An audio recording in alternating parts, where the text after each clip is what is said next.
এখন কথা বলাটাও নিরাপদ না। নিরাপদ না এই কারণে বলতেছি, বাংলাদেশের 271 কিলোমিটার জায়গা দখল করলো মায়ানমার সেনাবাহিনী। তো আপনারা যারা এই যে ভারত ভারত বলতেছেন, ভারত জায়গা দখল করব, ভারত জায়গা দখল করব, আমি একজন বাংলাদেশি। ভারত কখনোই কথা কয় নাই, কোনো মিডিয়ায় আজ পর্যন্ত শুনি নাই যে বাংলাদেশ আমরা দখল করব। আমাদের বাংলাদেশ থেকে আগে হুঁশিয়ার দেওয়ার কারণে তারা এই ধরনের কথাবার্তা উল্টে বলছে। আজকে এই যে কথাটি বলতেছি আমিও নিরাপদ না, এটা আমি নিজেও জানি, তারপরেও বলতেছি। আপনারা যারা ভারতের বিপক্ষে কথা বলতেছেন যে ভারত বাংলাদেশ দখল করব, বাংলাদেশ দখল করব, দেখেন আজকে কি হইল। বাংলাদেশ তো ভারত দখল করলো না, অন্য জায়গার সেনারা কিন্তু বাংলাদেশের 271 কিলোমিটার জায়গা ঠিকই দখল করে নিল। আপনারা এই দিকে না তাকাইয়া আপনারা যারা দখল করব না, যারা আরও আগেই দখল করতে পারতো, তারা দখল করে নাই, তাদের দিকে আপনারা ফোকাস রাখছেন। অথচ যারা দখল করব তাদের দিকে আপনারা ফোকাস রাখেন নাই, যার কারণে আজকে বাংলাদেশে দেখেন কি ক্ষতিটা হয়ে গেল। আপনারা যদি এই দিকে নজর দিতেন তাহলে কিন্তু আজকে এই ধরনের ঘটনা ঘটতো না।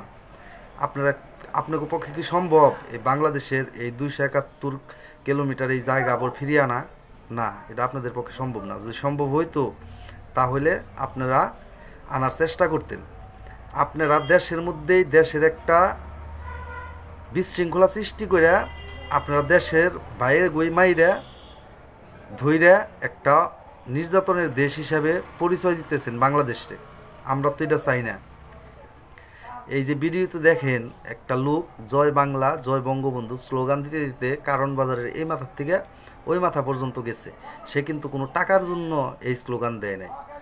জয় বাংলা জয় বঙ্গবন্ধু জয় শেখ মুজিবর, এই যে ভাষণগুলো সে দিতেছে, এই যে বক্তব্যগুলো সে রাখতেছে, তারা কিন্তু কেউ টাকা দিয়ে এই বক্তব্য দেওয়ায় নাই। এটা তার মনের কথা। সে 71 দেখেছে, 71 তার বাবা দেখেছে, তার বাবা হয়তো যুদ্ধ করেছে এই দেশের জন্য। তাই আপনারা যে ধরনের কার্যকলাপ করতেছেন, এখনও সময় আছে, দেশের দিকে ফোকাস দেন, গরিব মানুষের দিকে ফোকাস দেন। ভালো থাকবেন সকলে, ধন্যবাদ।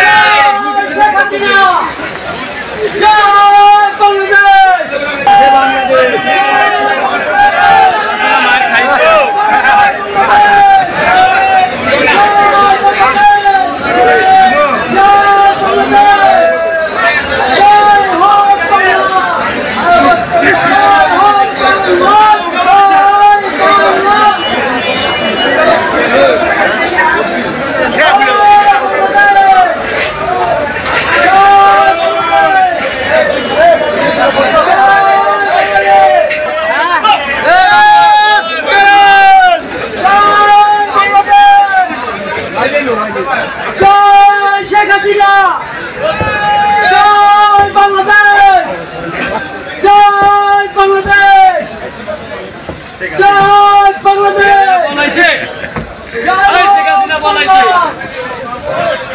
হোক বাংলা, জয় বাংলা,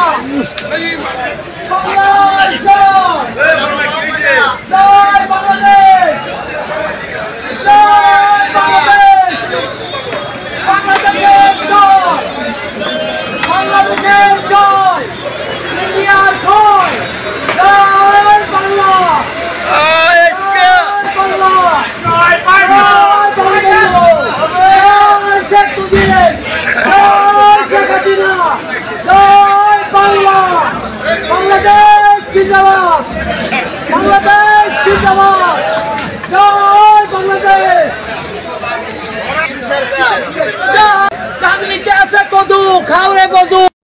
যারা আমার এই কথাগুলো বিশ্বাস করবেন না, তারা একটু মিডিয়াতে যাইয়া টিভিতে খবর নেন কথাগুলো সত্য না মিথ্যা।